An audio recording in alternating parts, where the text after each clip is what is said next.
திவாகர் பற்றி சொன்னேன். ஏன்னா அவர் வந்து ஒரு ஃபிசியோதெரபிஸ்ட். அதனால நான் அவரை வந்து ஒரு டாக்டர்னு மதிக்கிறேன். அவர் பண்ணுறது தப்பு பிரதர். நான் சூரி பிரச்சனைக்கே கொந்தளிச்சு வீடியோ போட்டேன். அண்ட் ஒன் மோர், நீங்கள் என்ன சொல்கிறீங்க, நீங்கள் ஏன் பேசுனீங்கன்ற மாதிரி ஒரு கேள்வி கேட்குறீங்க. அந்த ஆளை பற்றி நான் மட்டுமா பேசினேன்? எத்தனையோ யூடியூப் இப்போ நீங்கள் சொன்ன 2 பேரோட பேரை யூஸ் பண்ணி கெட்ட கெட்ட வார்த்தை சொல்லி திட்டிருக்கானுங்க.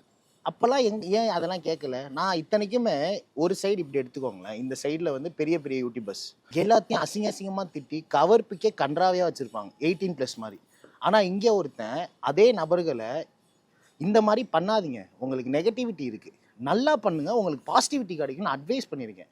கெட்ட வார்த்தை சொல்லி கேவலமாக பேசி கண்டென்ட் கிரியேட் பண்ணி அவங்கள வச்சு யூடியூப்பில் ரெவன்யூ மேக் பண்ணுறவனுங்களாம் கேட்கல.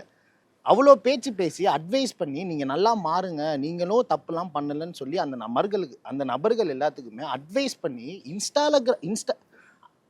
பண்ணி இன்ஸ்டாகிராமில் மட்டும் போஸ்ட் போடுறேன். ஒன்றை கூட நான் வந்து என்னோட யூடியூப்பில், எனக்கு யூடியூப்பில் போட தெரியாது, ரெவன்யூ மேக் பண்ண தெரியாது.